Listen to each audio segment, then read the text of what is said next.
Assalamualaikum warahmatullahi wabarakatuh. Alhamdulillahi ala ihsani wa syukru lahu ala taufiqihi wa amtinani wa asyhadu an la ilaha illallah wahdahu la syarika lahu ta'ziman li sya'ni wa asyhadu anna Muhammadan abduhu wa rasuluhu adda ila ridwani. Allahumma salli alaihi wa ala alihi wa ashabihi wa ikhwani. Pertama saya mohon maaf keterlambatan tadi agak macet di jalan ya. Yang kedua suara saya agak stereo ya, jadi karena bindeng sedikit ya. Lebih enak didengar insyaallah taala. Pada kesempatan kali ini kita akan bahas tentang hikmah dari ibadah puasa di bulan Ramadan. Hukum asal seorang ketika beribadah dia sami'na wa ata'na. Innama kana qaulal mu'minina idza du'u ila Allahi wa rasulih liyahkuma bainahum ay yaqulu sami'na wa ata'na wa ulaika humul muflihun. Sungguhnya pernyataan orang-orang beriman jika diseru kepada Allah dan Rasulnya untuk berhukum di antara mereka, mereka berkata sami'na wa ata'na, kami dengar dan kami taat. Mereka itulah orang-orang yang muflihun, orang-orang yang beruntung. Orang-orang yang beruntung. Maka ini hukum asal seorang muslim ketika didatangkan syariat kepadanya, dia hanya mengatakan sami'na wa ata'na. Hal ini karena tidak semua ibadah diketahui hikmahnya. Sebagian Allah singkap hikmahnya dan sebagian tidak dijelaskan sama sekali. Oleh karenanya ketika Aisyah radhiyallahu taala anha ditanya oleh seorang wanita, kenapa nu'mar bi qada'i as-salat ya, bi qada'is siyam wala nu'mar bi qada'is salat? Kenapa seorang wanita haid diperintahkan untuk mengqadha puasa namun tidak diperintahkan untuk mengqadha salat ya? Maka Aisyah menjawab dengan berkata, aharuriyatun anti, apakah engkau adalah seorang khawarij, yaitu yang terlalu berlebih-lebihan dalam beragama. Kemudian beliau berkata, kana yusibuna dzalik fa nu'maru bi qada'is siyam wa la nu'maru bi qada'is salat. Kami dahulu juga haid di zaman Nabi sallallahu alaihi wasallam, ternyata kami hanya diperintahkan untuk mengqadha puasa dan tidak mengqadha salat. Yaitu Aisyah ketika ditanya, kenapa? Dia menjawab karena begitu. Ya, ketika ditanya kenapa orang haid, wanita haid tidak disuruh mengqadha salat, hanya mengqadha puasa. Jawaban Aisyah, karena kami dulu diperintahkan begitu, yaitu karena sami'na wa ata'na. Dan terlalu banyak ibadah yang kita tidak tahu hikmahnya di balik itu. Contoh seperti jumlah salat, rakaat salat, kenapa salat subuh 2 rakaat, kenapa salat maghrib 3 rakaat, kenapa zuhur dan asar dan isya 4 rakaat, tidak ada yang tahu. Tidak pernah dijelaskan oleh Nabi sallallahu alaihi wasallam. Kenapa tawaf 7 putaran, sa'i juga kenapa 7 putaran, tidak pernah dijelaskan oleh Nabi sallallahu alaihi wasallam. Demikian juga misalnya terutama ketika haji dan umrah, kenapa ihram tidak boleh ini, tidak boleh itu. Banyak sekali larangan yang kita tidak mengerti kenapanya. Ya.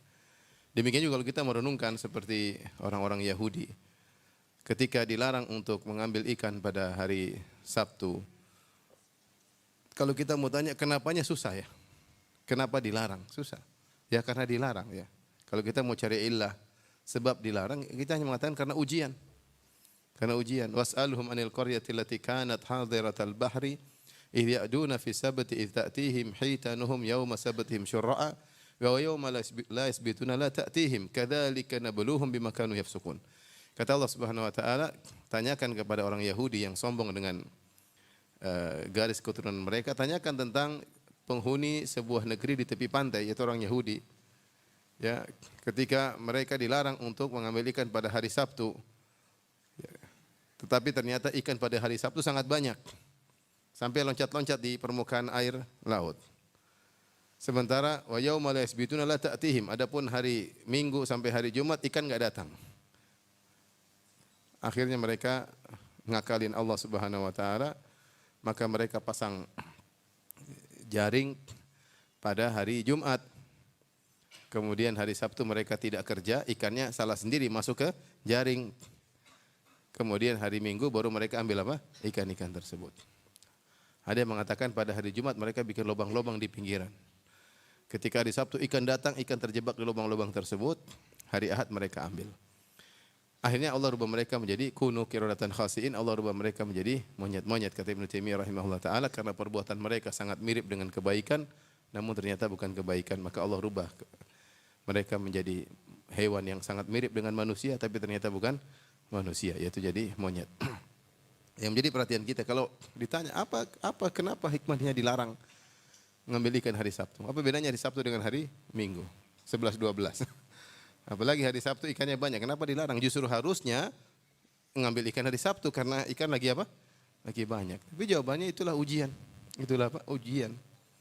Kadzalika nabluhum, demikianlah kami uji mereka, ya.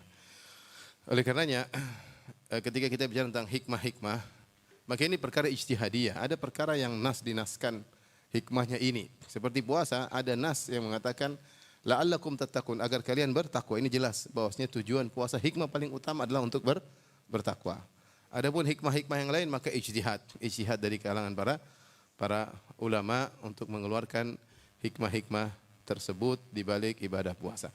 Nah, pada kesempatan kali ini kita akan menjelaskan tentang hikmah-hikmah tersebut satu persatu.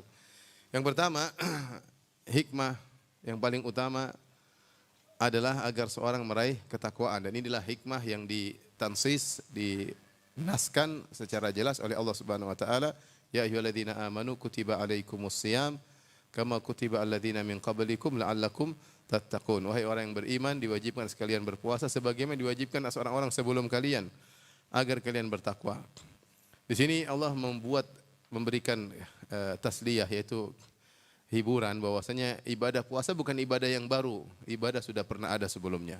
Dan sudah ada umat-umat sebelumnya yang melakukannya, yaitu Yahudi dan Nasara. Yahud dan Nasara mereka juga ibadah puasa. Sampai sekarang mereka masih berpuasa. Demikian juga sebagian Nasara masih tetap berpuasa, Yahudi masih juga berpuasa. Maka ini bukan ibadah yang baru, dan juga isyarat agar kalian berpacu. Sebagaimana mereka umat-umat terdahulu pernah melaksanakan ibadah ini, kalian harusnya juga berpacu. Dan tujuan utama la'allakum tattaqun, agar kalian bertakwa.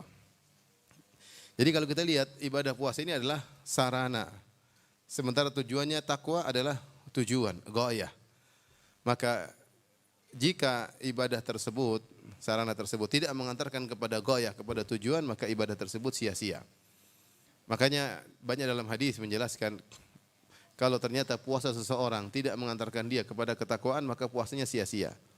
Contoh seperti sabda Nabi sallallahu alaihi wasallam, "Man lam yada' qaulaz zur wal jahla wal amala bihi, falaysa lillahi hajatun fi ayyada' ta'amahu wa syarabahu." Siapa yang berpuasa namun tetap tidak meninggalkan dusta, tetap berdusta, tetap melakukan maksiat, maka Allah tidak butuh dengan lapar dan dahaganya. Artinya puasanya sia-sia. Puasanya sia-sia meskipun dia berpuasa. Kenapa? Karena tidak mengantarkan kepada tujuan, kepada ghayah. Ya. Makanya Rasulullah SAW bersabda, "Rubba sha'imin ya laisa lahu min siyamihi ilal ju' wal atash." Betapa banyak orang yang berpuasa namun dia tidak meraih dalam puasanya kecuali lapar dan dahaga. Maka ini harus kita perhatikan benar bahwasanya kita berpuasa untuk bertakwa. Makanya ketika seorang berpuasa, jangan dia pikir hanya menahan lapar dan dahaga saja, tapi dia juga menahan diri dari bermaksiat. Jabir bin Abdullah berkata, "Idza sumta falyasum sam'uka wa basaruka wa lisanuk." Kalau kau berpuasa, maka hendaknya matamu juga puasa, telingamu juga puasa, dan lisanmu juga puasa. Maka nasihat buat saya pribadi dan juga kawan-kawan sekalian, rekan-rekan sekalian. Di masuk bulan Ramadan ini bulan yang spesial. Kita dosa terlalu banyak ya. Enggak semua kita banyak apa? Dosa ya. Dan ibadah kita kurang. Oleh karenanya ini kesempatan kita untuk totalitas dalam beribadah. Ingat, jangan kita coreng kesucian puasa kita dengan maksiat. Jaga pandangan. Ya. Di antara pandangan yang harus dijaga adalah melihat, jangan tidak boleh memandang wanita yang terbuka auratnya. Di antara aurat yang terbuka adalah rambut. Jadi kalau kita lagi lihat perempuan rambutnya terbuka, kita tundukkan pandangan. Jangan melotot ya. Justru kita tundukkan apa? Pandangan. Apalagi terlihat betisnya, terlihat dadanya, lebih parah lagi. Maka dari situ waspada dengan medsos. Seorang di bulan Ramadan kalau bisa berhenti medsos lebih baik. Karena mustahil kalau dia bermedsos dia selamat pandangannya, mustahil.